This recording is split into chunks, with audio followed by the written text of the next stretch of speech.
Welcome back. I'm Dhesi. Nearly 20 years of watching markets. Some weeks, the story is obvious. This week, you have to really look underneath the bonnet. And here's what matters this week.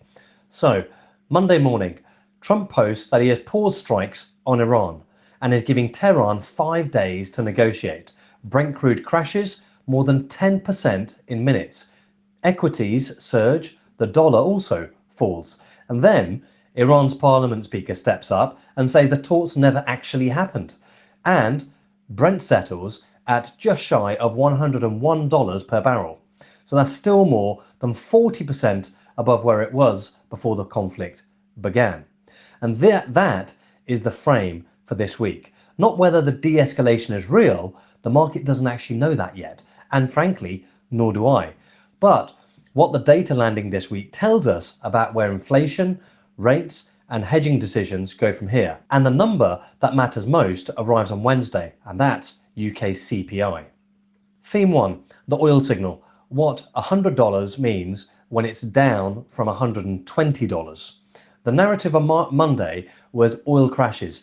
Technically, that is correct. A 10% single session move is a crash. But you need to step back and look at the week in full. Brent peaked around $120 per barrel during the conflict's most intense phase, and it dropped to nearly $80 on early hopes of a resolution. And then it climbed back above $108 and then crashed again on Monday's Trump post. But now it sits just above $100. So the forward curve is pricing some form of normalization this year. But the spot price reflects that it is nowhere near resolved. Shipping insurance has also not normalized. Tanker routing through the Strait has not resumed, at least to pre-war volumes. Wholesale gas remains well above pre-war levels. For anyone managing energy costs or Q2 assumptions, the number that matters is not the daily move. It is the level, and the level is still $100. Whether it's $90 or $110 by Friday depends entirely on one variable, and that variable the market cannot control. So the second theme is gold's collapse and what it tells you. So gold is at 4,336 this morning, and that is down more than 5% in the past day, nearly 11% over the last 5 days, and down roughly 13% over the past 10. And that is the fastest unwind of a safe haven premium I have seen in a long time. And it is telling you something specific. When gold falls this sharply while oil is still at $100 per barrel, it is not a complacency signal. It is a repositioning signal. The fear premium that had been building through the conflict is being unwound as markets price a potential off-ramp. But here is the thing. Gold down in 10 days while Brent is still elevated creates a divergence definitely worth watching. The fear trade is unwinding faster than the energy shock is resolving. And if Iran re-escalates, if Monday's signal proves to be noise, gold has ground to recover, and it will recover very quickly. So watch whether it finds a floor here. The third theme is UK CPI on Wednesday, and that is the most important number of this week. The Fed held last week, the Bank of England held last week, the ECB held last week.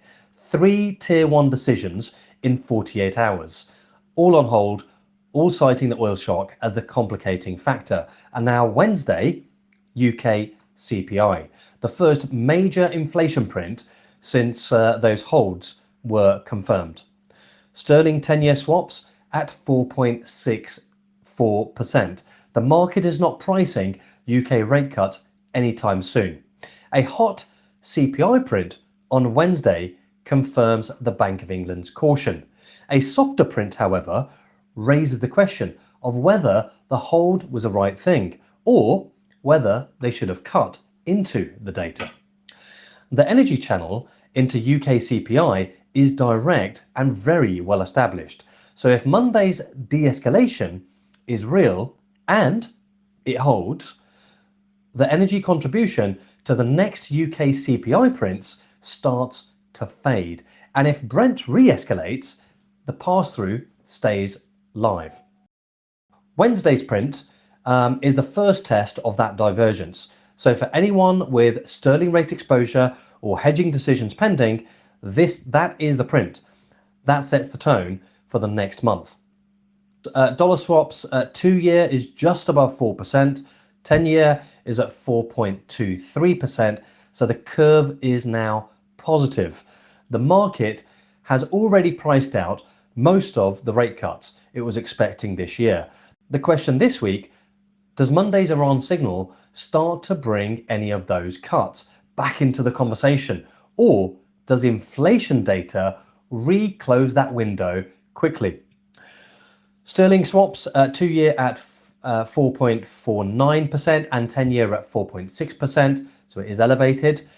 Wednesday CPI feeds directly into these levels, so a hot print, the short end holds or climbs. A soft print, however, the Bank of England gets room and the curve begins to normalise. Eurozone swaps, 2-year at 2.76% and the 10-year at 3.05%. German CPI is on the calendar for next Monday, and that is the first Eurozone inflation signal after the ECB's hold. So for treasurers managing floating rate liabilities, this week is the first data checkpoint after the central bank triple header, and Wednesday's UK print sets the tone. Two channels this week, dollar first. Euro dollar is at 1.158, and that is up 0.77% over the last 10 days. Sterling dollar, that is at 1.34, and that's up 0.53% over the last 10 days. So the dollar softens when geopolitical risk premium unwinds. If Iran genuinely de-escalates, the dollar gives back more. And if it re-escalates, the safe haven bid returns a lot faster. For anyone with dollar exposures to manage, the directional read this week is relatively binary and entirely geopolitics driven. So lock in the hedges when the window is open, not when it is under stress. Sterling, two-way risk into Wednesday, a hot UK CPI, sterling gets a rate-driven bid. A soft print, however, cable gets sold as the market prices earlier cuts. Euro sterling is the cross to watch as both UK and German inflation land in the same week. So moving on to commodities and inflation, Brent, we've already said, is just shy of $101 per barrel. Monday's crash is definitely the headline, but the level tells the real story. So $100 is still deeply elevated versus the pre-conflict world. The forward curve prices normalization. The spot market is priced for sustained uncertainty. And if we look at gold, gold is at 4,336. The sharp fall is the dominant commodity story this week. So not Brent's single session crash, but it's gold's 13% 10-day unwind. And that tells you how aggressively the market was positioned for a prolonged fear event and how quickly that unwinds, especially when a potential off-ramp appears. Moving on to equities, they have been relatively volatile. S&P 500 is at 6,532, and that's down roughly 1% over the last 10 days. Euro stocks at 5,500, down 2.5% over the last 10 days. Nikkei at 51,700, down 1.1% over the last 10 days. So Monday's rally was definitely real, but equities are still lower on the week overall. And this is the market that wants to rally, but it can't fully commit. Okay, moving on to credit. Watch this carefully.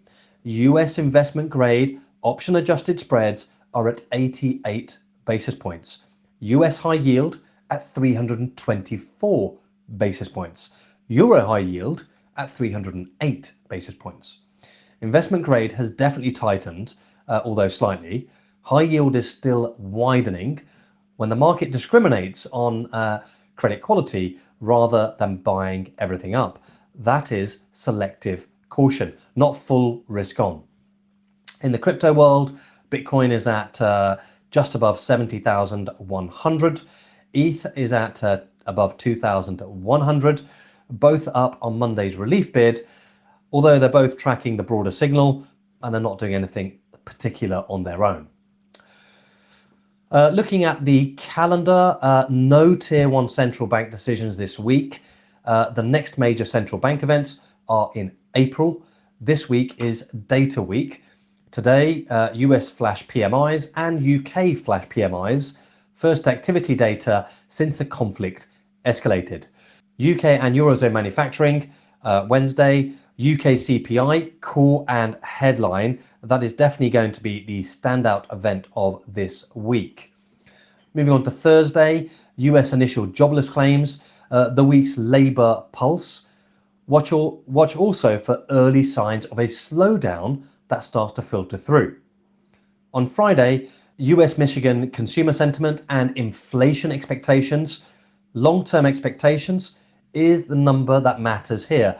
Any uptick signals that energy shock is becoming embedded in consumer psychology. And that is exactly what the Fed is most afraid of.